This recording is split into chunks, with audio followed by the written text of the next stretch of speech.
कक्षा 12 हिंदी। मैं R S प्रसाद। आज आप लोगों को पाठ 11 बाजार दर्शन जैनेन्द्र कुमार द्वारा लिखित है, इसका भाग 1 प्रस्तुत करने जा रहा हूँ। चलिए देखिए भाग 1 में क्या कुछ दिया हुआ है। ये बेचारा बाजार में गया हुआ है और क्या सोच रहा है मन में। मन तो करता है कि सब कुछ खरीद लो, यानी सब कुछ खरीद डालो। हर एक के मन में ऐसे ही आता है, जो भी जाते हैं, लेकिन हर तरफ से बंधा होने के कारण वो कुछ भी नहीं कर पाता है ऐसा। तो चलते हैं इसके जीवन परिचय के बाद में देखते हैं। तो लेखक का जीवन परिचय है ये। पहले जीवन परिचय। जैनेन्द्र कुमार जी का जन्म अलीगढ़ उत्तर प्रदेश में सन 1905 ईस्वी में हुआ था। हस्तिनापुर में गुरुकुल में आपने प्रारंभिक शिक्षा प्राप्त की तथा उच्च शिक्षा काशी हिंदू विश्वविद्यालय बनारस में ग्रहण की। गांधी जी से प्रभावित होने के कारण सन 1921 में पढ़ाई छोड़कर असहयोग आंदोलन में भाग लिया। स्वतंत्र रूप से आपने लेखन कार्य प्रारंभ किया। आपको प्रभावी साहित्य सेवा स्वरूप सन 1984 में भारत भारती सम्मान से अलंकृत किया गया। भारत सरकार ने आपको पद्म भूषण से भी सम्मानित किया। आप साहित्य अकादमी पुरस्कार से भी सम्मानित किए गए। सन 1990 में दिल्ली में आपका निधन हुआ। रचनाएं देखते हैं बच्चों। आप मूलतः गद्यकार हैं। आपकी प्रमुख रचनाएं निम्नवत हैं। नंबर 1, उपन्यास की बात करते हैं। उपन्यास में है परख, अनाम स्वामी, सुनीता, त्यागपत्र, कल्याणी, जयवर्धन, मुक्तिबोध। कहानी संग्रह भी देखते हैं। इसमें वातायन है, एक रात, दो चिड़िया, फांसी, नीलम देश की राजकन्या, पाजेब। निबंध संग्रह की भी बात कर लीजिए। प्रस्तुत प्रश्न, जड़ की बात, सूर्योदय, पूर्वोदय है। साहित्य का श्रेय और प्रेम, सोच विचार, समय और हम। साहित्य विशेषताएं देखते हैं बच्चों। हिंदी में प्रेमचंद के बाद सबसे महत्वपूर्ण कथाकार के रूप में प्रतिष्ठित आपका अवदान अत्यंत व्यापक और वैविध्यपूर्ण है। आपने अपने उपन्यासों और कहानियों के माध्यम से हिंदी में एक सशक्त मनोवैज्ञानिक कथाधारा का प्रवर्तन किया है। कथाकार होने के साथ आपकी पहचान अत्यंत गंभीर चिंतक के रूप में भी रही है। अति सरल एवं अनौपचारिक सी दिखने वाली शैली में आपने समाज, राजनीति, अर्थनीति एवं दर्शन से संबंधित गहन प्रश्नों को सुलझाने की कोशिश की है। गांधीवादी चिंतन दृष्टि की झलक आपकी रचनाओं में स्पष्ट दिखाई देती है। भाषा शैली की बात करते हैं। जैनेन्द्र कुमार की भाषा शैली अतीव सरल, सहज व विषयानुकूल है। अपने तत्सम तद्भव शब्दों का प्रयोग अत्यंत सहजता से किया है तथा भावों की स्पष्टता और सहजता के लिए अंग्रेजी, उर्दू, फारसी शब्दों का प्रयोग बेझिझक किया है। पाठ का सार देख लेते हैं बच्चों। क्या है पाठ का सार? तो बढ़ता हुआ उपभोक्तावाद। लेखक ने उपभोक्तावाद को उदाहरणों द्वारा स्पष्ट किया है। लेखक के एक मित्र बाजार में मामूली सी चीज लेने गए थे, किंतु बाजार की जगमाहट देखकर वे अनेक चीज ले आए और सारा दोष अपनी पत्नी पर लगा दिया। लेखक के अनुसार यह सारा दोष केवल पैसे की गर्मी का है। कुछ लोग बुद्धि और संयम से काम लेते हुए पैसों को जोड़कर ही गर्व अनुभव करते हैं। लेखक ने अपने दूसरे मित्र के बारे में यही अनुमान लगाया, जो बाजार से कुछ भी न ला सके और वे अपनी परचेजिंग पावर के हिसाब से ही खुश हैं। इस प्रकार वह भी उपभोक्तावाद के शिकार हैं। बाजारवाद का प्रभाव। बाजारवाद अपने आप में बहुत महत्वपूर्ण है। लेखक के मित्र ने भी बाजार की चकाचौंध को ही दोषी माना है। जो लोग इस चकाचौंध के शिकार हो जाते हैं वे बुरी तरह फंसकर अपना ही नुकसान कर बैठते हैं। इसका दूसरा उदाहरण यह है कि लेखक का एक मित्र बाजार की चकाचौंध में इस प्रकार फंसा कि दिन भर घूमने के बाद भी बाजार से कोई वस्तु खरीद ही नहीं पाया। इसका कारण उसके लेखक को यह बताया कि बाजार में सभी कुछ उसे पसंद आया, किंतु वह कोई एक दो वस्तु ही लाता तो अन्य वस्तुओं को उसे छोड़ना पड़ता और वह कुछ भी नहीं छोड़ना चाहता था, इसलिए वह कुछ भी नहीं खरीद पाया। इसका लेखक ने यह अर्थ निकाला कि यदि हमें अपनी आवश्यकता का पता नहीं है तो हम यह निर्णय नहीं ले पाएंगे कि हमें क्या खरीदना है क्या नहीं। बाजार का जादू और लेखक की राय। लेखक के अनुसार बाजार का जादू खाली और भरी जेब दोनों पर चलता है। यदि जेब खाली है तो मन भरा हुआ नहीं है, तब भी बाजार अपनी ओर खींचता है, और यदि जेब भरी है तो खरीदारी तो आप खूब करेंगे, परंतु व्यर्थ की। अनंतः यह आपके सुख की तुलना में दुखदाई अधिक होगी। व्यर्थ के चीजों की खरीदारी से बाजार का जादू ज्यादा प्रभावी होता है। लेखक के अनुसार आपको बाजार तभी जाना चाहिए जब आप निर्णय ले चुके हों कि आपको क्या खरीदना है। मन में बलपूर्वक दबाना भी उचित नहीं है, और मन को इतनी भी छूट ना हो कि आप ही उसके पीछे चलने लगे। बाजार जाने के पूर्व ही मन को दृढ़ निश्चय कर लेना चाहिए। इससे व्यक्ति बाजार के चकाचौंध से अपने आप को बचा पाएगा। जीवन को श्रेष्ठता से जीने की कला।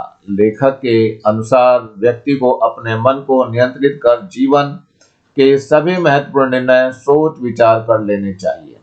लेखक के अनुसार चूर्ण बेचने वाले भगत जी का जीवन आदर्श जीवन है। भगत जी का चूर्ण इतना लोकप्रिय है कि यदि वे उसे व्यावसायिक दृष्टि से बेचते तो मालामाल हो जाते, किंतु भगत जी निश्चय समय पर अपने घर से निकलते थे, और जब तक उनके चूर्ण की बिक्री से 6 आने की कमाई हो जाती थी तभी तक वे चूर्ण बेचते थे। फिर उसके बाद वे मुफ्त में ही चूर्ण बालकों में बांट देते थे। उन्होंने कभी भी अधिक कमाई की नहीं सोची। भगत जी का भले ही अक्षर ज्ञान शून्य हो, किंतु लेखक उन्हें विद्वान मानता है। भगत जी को बाजार का चकाचौंध भी अपनी ओर आकर्षित नहीं कर पाती, क्योंकि वे एक विवेकपूर्ण निर्णय लेने वाले व्यक्ति हैं। बाजार की सार्थकता और मनुष्य। लेखक के अनुसार बाजार को सार्थक वही व्यक्ति दे पाता है जिसे यह पता होता है कि उसे कब, क्या और कितना खरीदना है। अनावश्यक वस्तुएं खरीदने वाला व्यक्ति परचेजिंग पावर के गर्व में बाजार की शैतानी शक्ति और व्यंग शक्ति को ही बढ़ावा देता है। लेखक ने अपने 2 मित्रों के उदाहरण दिए हैं। वे बताते हैं कि जो अर्थशास्त्र केवल बाजार का पोषण करता है वह अनीति शास्त्र है। यह उपभोक्ताओं को दुख, गरीबी तथा ईर्ष्या देता है। ऐसे बाजारवाद को लेखक गलत मानता है। ऐसे में लोगों की आवश्यकताओं का आदान प्रदान नहीं हो पाता, अपितु शोषण और कपट को बढ़ावा मिलता है। थोड़े शब्दार्थ की तरफ चलते हैं। शब्दार्थ इसमें चकाचौंध मीन्स आंखों की चमक, आकर्षण मीन्स आकर्षण है, चकाचौंध का मीन्स समक्ष मीन्स होता है सामने, माध्यम मीन्स सहारे से, दोष मीन्स गलती, परचेजिंग पावर मीन्स खरीदने की क्षमता, व्यर्थ मीन्स बेकार, नियंत्रण मीन्स काबू पाना, व्यवसायिक मीन्स व्यापार, सार्थकता मीन्स सही होना, शोषण मीन्स किसी को बिना कारण दबाना, आवश्यकता मीन्स जरूरत, असबाब मीन्स समान, दरकार मीन्स जरूरत, परिमित मीन्स सीमित, अतुलित मीन्स जिसकी तुलना न की जा सके, दारुण मीन्स भयंकर, अंकितकार मीन्स अर्थहीन, स्पृहा मीन्स इच्छा, पाशोवेश असमंजस, पेशगी अग्रिम राशि, नाचीज महत्वहीन, अपदार्थ जिसका अस्तित्व न हो, अप्रयोज्य की बिना मतलब का, कुंठित, विषादग्रस्त, स्पिरिचुअल आध्यात्मिक, अपर मीन्स दूसरी, अप्रीति मीन्स बैर और बेचक मीन्स व्यापारी। निम्नलिखित गद्यांशों को पढ़कर पूछे गए प्रश्नों के उत्तर दीजिए। मतलब इसमें गद्यांश आएंगे और उसको पूछ करके प्रश्न देने अंत तक। तो चलते हैं, पहले पढ़ते आते हैं, फिर प्रश्न उत्तर की बात करेंगे। बाजार में एक जादू है, वह जादू आंख की राह काम करता है। वह रूप का जादू है, पर जैसे चुंबक का जादू लोहे पर ही चलता है, वैसे ही इस जादू का भी मर्यादा है। जेब भारी हो और मन खाली हो, ऐसी हालत में जादू का असर खूब होता है। जेब खाली पर मन भरा ना हो तो भी जादू चल जाएगा। मन खाली है तो बाजार की अनेकानेक चीजों का नियंत्रण उस तक पहुंच जाएगा। कहीं उस वक्त जेब भरी हो तब तो फिर वह मन किसकी मानने वाला है। मालूम होता है यह भी ले लूं वह भी ले लूं, सभी सामान जरूरी और आराम को बढ़ाने वाला मालूम होता है, पर यह सब जादू का असर है। जादू की सवारी उतरी कि पता चलता है कि फैंसी चीजों की बहुतायत आराम में मदद नहीं देती, बल्कि खलल ही डालती है। थोड़ी देर स्वाभिमानी को जरूर सेक मिल जाती है, पर इससे अभिमान की गिल्टी को और खुराक ही मिलती है। जकड़ रेशमी डोरी की हो तो मुलायम रेशम के स्पर्श के कारण क्या वह जकड़ कम होगी। तो पहला प्रश्न आ रहा है इसमें, बाजार के जादू का क्या अर्थ है। तो उत्तर है, बाजार का जादू आंख के राह की तरह काम करता है। उसमें रूप और आकर्षण का बोलबाला होता है। ऐसी स्थिति में व्यक्ति को बाजार में उपस्थित सभी वस्तुएं आवश्यक लगने लगती है। यही बाजार के जादू का असर है। बाजार का जादू जब पॉकेट यानी जेब रुपयों पैसों से भरी होती है और जरूरत का कोई लेखा जोखा ना हो तो खूब चलता है। दूसरा प्रश्न है, जादू उतरने पर क्या पता चलता है। तो उत्तर है, बाजार का जादू उतरने पर यह पता चलता है कि आकर्षित करने वाली चीजें हमारे जीवन में अधिक महत्व नहीं रखती हैं, बल्कि दुविधा ही पैदा करती है। बाजार के जादू की तुलना लेखक ने किससे की है। तो उत्तर है बच्चों, लेखक ने बाजार के आकर्षण की तुलना चुंबक से की है। जिस प्रकार चुंबक के पास लोहा खींचा चला आता है, उसी प्रकार सजे धजे बाजार को देखकर ग्राहक आकर्षित होते हैं। प्रश्न है, फैंसी चीजों के विषय में लेखक का क्या मानना है। तो उत्तर है, फैंसी चीजों को केवल देखकर ही सुख मिल सकता है, अन्यथा ये आराम में खलल ही डालती हैं। इनके खरीदने पर केवल कुछ देर के लिए स्वाभिमान की तुष्टि भले ही हो जाए, पर उनसे हमारी शांति भंग होती है। अगला पैराग्राफ ले रहे हम, पर उस जादू की जकड़ से बचने का एक सीधा सा उपाय है। वह यह कि बाजार जाओ तो खाली मन ना हो, मन खाली हो तब बाजार ना जा। कहते हैं लू में जाना हो तो पानी पीकर जाना चाहिए। पानी भीतर हो, लू का लूपन व्यर्थ हो जाता है। मन लक्ष्य से भरा हो तो बाजार भी फैला का फैला ही रह जाएगा। तब वह घाव बिल्कुल नहीं दे सकेगा, बल्कि कुछ आनंद ही देगा। तब बाजार तुमसे कृतार्थ होगा, क्योंकि तुम कुछ न कुछ सच्चा लाभ उससे दोगे। बाजार की असली कृतार्थता आवश्यकता के समय काम आना है। चलिए पहला इसका प्रश्न देखते हैं, बाजार के जादू की जकड़ से बचने का क्या उपाय लेखक ने बताया है। तो ये उत्तर है बच्चों, नंबर 1, बाजार के जादू अर्थात जकड़न से बचना है तो खाली मन लेकर नहीं जाना चाहिए। इसका तात्पर्य यह है कि बाजार जाने वाले को पहले ही यह पता होना चाहिए कि उसे बाजार से कौन सी आवश्यक वस्तु खरीदनी है। यह पता होने पर वह अनावश्यक वस्तु खरीदेगा ही नहीं। दूसरा प्रश्न है, बाजार की कृतार्थता का क्या तात्पर्य है। तो उत्तर है, बाजार एक ऐसी संस्था है जो मनुष्य की आवश्यकता को पूरा करती है। जब बाजार अपने रूप जाल में न उलझाकर मनुष्य की आवश्यकता पूरा करने का अपना कर्तव्य पूरा करता है, तभी वह सार्थक होता है। मनुष्य की आवश्यकता के समय काम आना और अनावश्यक चीजें खरीदने को प्रेरित न करना ही बाजार की कृतार्थता है। चलिए अगला देखते हैं, अगला प्रश्न है, बाजार का भी फैला ही रह जाएगा का आशय स्पष्ट कीजिए। तो उत्तर है, बाजार में अनेक वस्तुएं सुंदर ढंग से प्रदर्शित की जाती हैं, जिससे देखकर या उन्हें देखकर लोग खरीदारी कर सकें। जब मनुष्य भरे मन से बाजार जाता है, अर्थात उसे केवल अपनी जरूरत की चीज से मतलब होता है, तब बाजार में प्रदर्शित अन्य वस्तुओं का प्रभाव उस पर नहीं पड़ता। बाजार में सभी चीजों को देखकर भी वह उन्हें नहीं खरीदता। अगला पैराग्राफ है, एक राजनीतिज्ञ पुरुष का बहुत बड़ी जनसंख्या से पाला पड़ता है। अपनी जनता से व्यवहार करते समय राजनीतिज्ञ के पास न तो इतना समय होता है, न प्रत्येक के विषय में इतनी जानकारी होती है, जिससे वह सबकी अलग अलग आवश्यकताओं और क्षमताओं के आधार पर वांछित व्यवहार कितना भी आवश्यक तथा औचित्य पूर्ण क्यों न हो, मानवता के दृष्टिकोण से समाज को दो वर्गों या श्रेणियों में नहीं बांटा जा सकता। ऐसी स्थिति में राजनीति को अपने व्यवहार में एक व्यवहार्य सिद्धांत की आवश्यकता रहती है, और वह व्यवहार्य सिद्धांत यही होता है कि सभी मनुष्यों के साथ समान व्यवहार किया जाए। थर्ड है, इसका पहला प्रश्न है, राजनीतिज्ञ को व्यवहार्य सिद्धांत की आवश्यकता क्यों रहती है?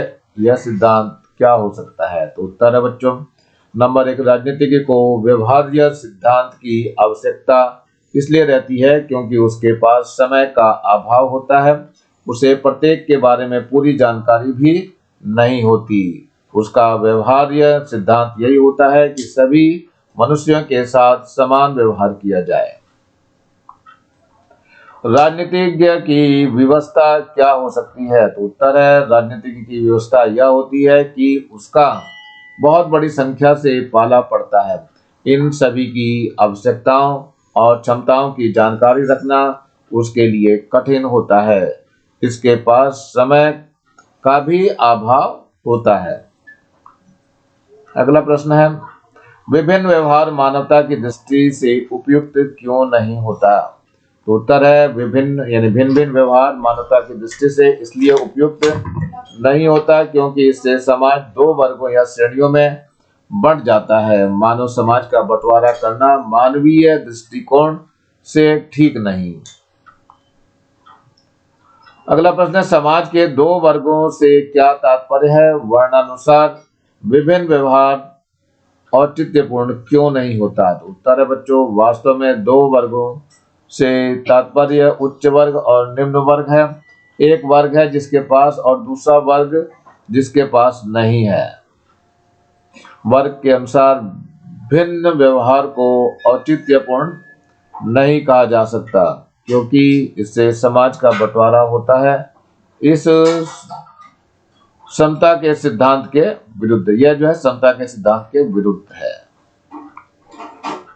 नंबर 4 पैराग्राफ है। अगला पैराग्राफ है, देखता हूं कि खुली आंख तुष्ट और मग्न वह चौक बाजार में से चलते चले जाते हैं। राह में बड़े बड़े फैंसी स्टोर पड़ते हैं पर खड़े रह जाते हैं। कहीं भगत नहीं रुकते हैं तो एक छोटी पंसारी की दुकान पर रुकते हैं। वहां दो चार अपने काम की चीज ली और चले आते हैं। बाजार से हठपूर्वक विमुखता उनमें नहीं है, लेकिन अगर उन्हें जीरा और काला नमक चाहिए तो सारे चौक बाजार की सत्ता उनके लिए तभी तक है और तभी तक उपयोगी है जब तक वहां जीरा मिलता है। जरूरत भर जीरा वहां से ले लिया कि फिर सारा चौक उनके लिए आसानी से नहीं के बराबर हो जाता है। वह जानते हैं कि जो उन्हें चाहिए वह है जीरा नमक, बस इस निश्चित प्रतीति के बल पर से सब चांदनी चौक का आमंत्रण उन पर व्यर्थ होकर बिखरा रहता है।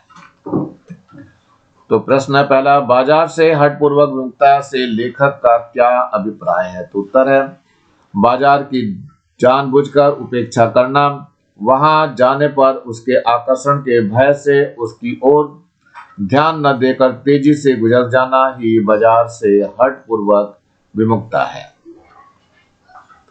अगला प्रश्न है, बाजार से गुजरते समय भगत जी किस मनोदशा में होते हैं? तो उत्तर है ये, बाजार से गुजरते समय भगत जी खुली आंख से वहां की चीजों को देखते हैं।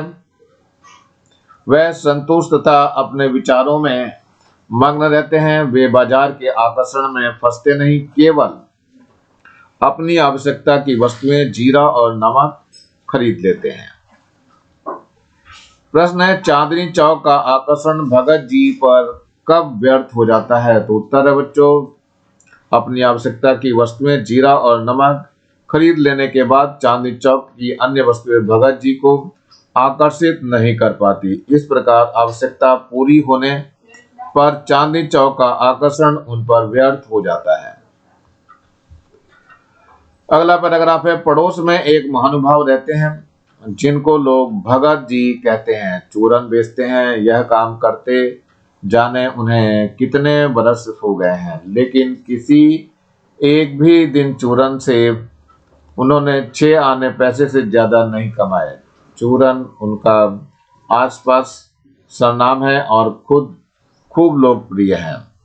कहीं व्यवसाय का गुर पकड़ लेते और उस पर चलते तो आज खुशहाल क्या मालामाल होते।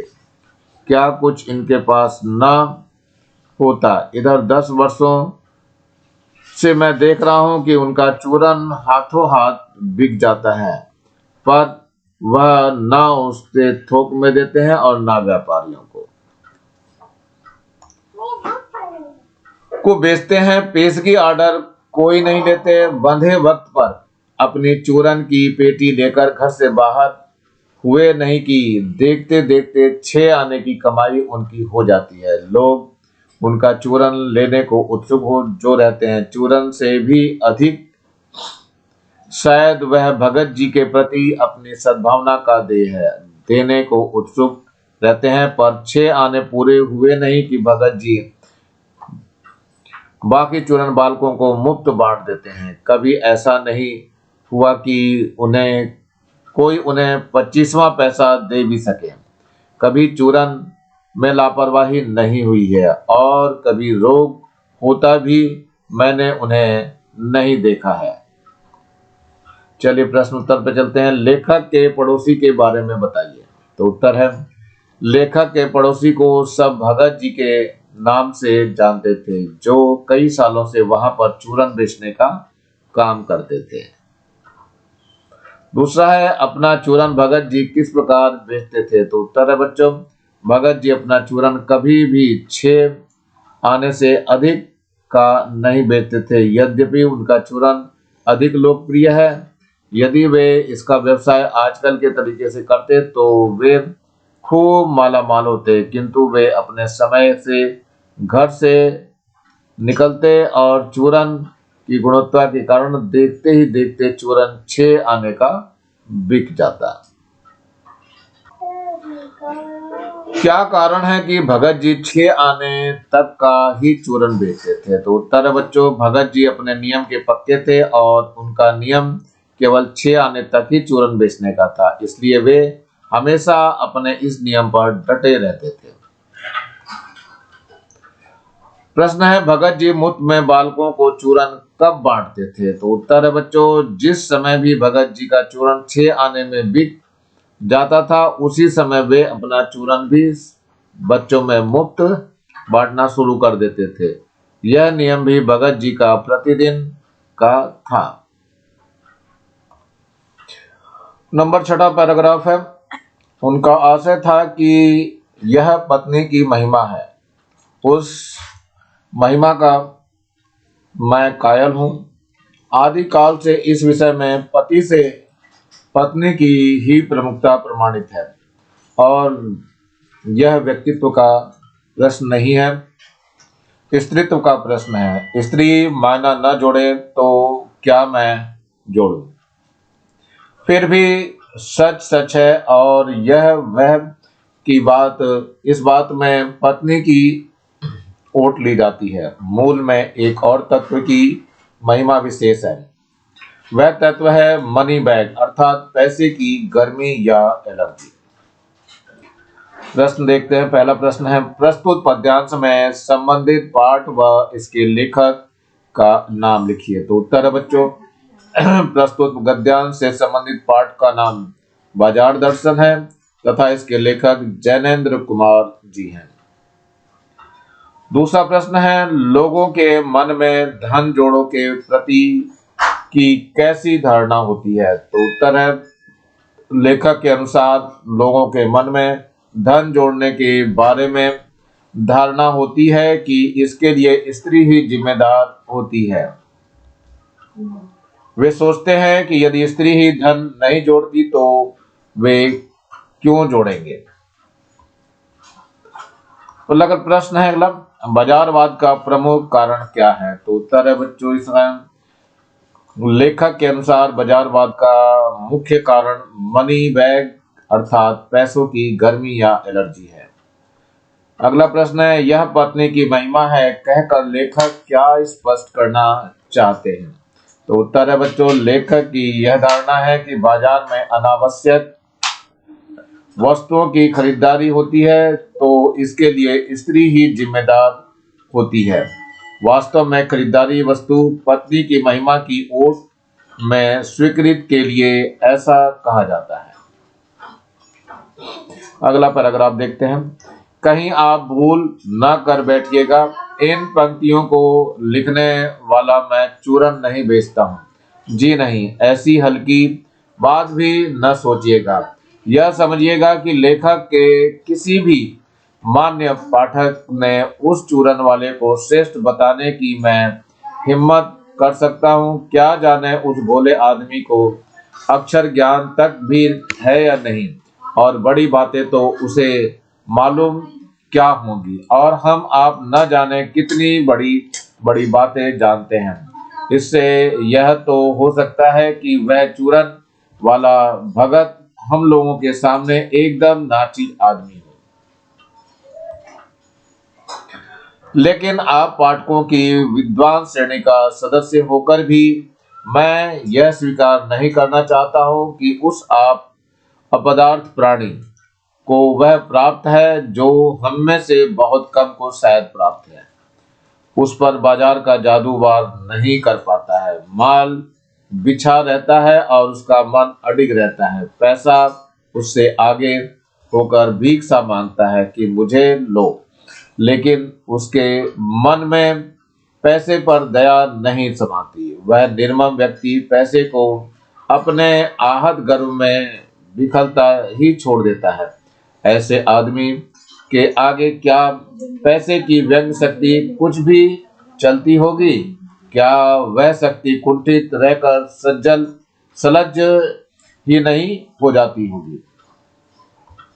चलिए प्रश्न उत्तर की तरफ पढ़ते हैं। प्रस्तुत गद्यांश का मूल भाव स्पष्ट कीजिए। तो उत्तर है बच्चों, ये प्रस्तुत गद्यांश का मूल भाव यह है कि व्यक्ति को बाजार के अनावश्यक आकर्षण में नहीं फंसना चाहिए और हमेशा अपने संयम एवं विवेक से बाजार सहित विभिन्न सांसारिक आकर्षणों का सामना करना चाहिए। यदि उसमें असंतोष प्रवृत्ति रहेगी तो वह हमेशा आवश्यक वस्तुओं की ही मांग करेगा। प्रश्न है, चूरन बेचने वाले भगत जी को लेखक अपने जैसे विद्वान से भी श्रेष्ठ विद्वान क्यों मानता है। तो उत्तर है बच्चों, लेखक के अनुसार चूरन बेचने वाले भगत जी को यह शक्ति प्राप्त है जो हमें से शायद ही किसी को प्राप्त हो। जैसे उनका मन अडिग रहता है, पैसा उनसे आगे होकर भीख मांगता है, मुझे लो, लेकिन उनका मन तो चंचल नहीं है, इसलिए वो उस पैसे को लेते ही नहीं और बाजार का जादू भी ऐसे श्रेष्ठ व्यक्ति के हृदय को नहीं पिघला पाता है। अगला प्रश्न है, भगत के सम्मुख पैसे की क्या स्थिति है, स्पष्ट करें। तो उत्तर है बच्चों, प्रतिदिन भगत जी 6 आने तक का चूरन बेचते हैं और 6 आने तक की बिक्री होने के बाद वो चूरन बच्चों में बांट देते हैं। उनमें पैसे के प्रति लोभ बिल्कुल नहीं है, अतः उनकी दृष्टि से पैसा केवल जीवन की महत्वपूर्ण आवश्यकताओं को पूर्ण करने के लिए साधन मात्र है। अगला प्रश्न है, विद्वान गण किस क्षेत्र में भगत जी से आगे हैं? तो उत्तर है, लेखक के अनुसार शायद उस भोले भाले भगत जी को विद्वान गणों की तरह सांसारिक ज्ञान ना हो, और ये भी हो सकता है कि वे अक्षर ज्ञान तक भी नहीं जानते हों, और इससे अधिक बड़ी बड़ी बातें भी भगत जी को क्या मालूम होंगी। इसी संदर्भ में लेखक ने विद्वान गणों को भगत जी से आगे बताया है। अगला पैराग्राफ आ रहा है, ये बाजार आमंत्रित करता है कि आओ मुझे लूटो और लूटो, सब भूल जाओ, मुझे देखो, मेरा रूप और किसके लिए है, मैं तुम्हारे लिए हूँ, नहीं कुछ चाहते हो तो भी देखने में क्या हर्ज है, अजी आओ आओ भी। इस आमंत्रण में यह खूबी है कि आग्रह नहीं है, आग्रह तिरस्कार जगाता है, लेकिन ऊंचे बाजार का आमंत्रण मूक होता है और उससे चाह जागती है। चाह मतलब अभाव। चौक बाजार में खड़े होकर आदमी को लगने लगता है कि उसके अपने पास काफी नहीं है, और चाहिए और चाहिए। मेरे यहाँ कितना परिमित है और यहाँ कितना अतुलित है, ओहो देखते रहो।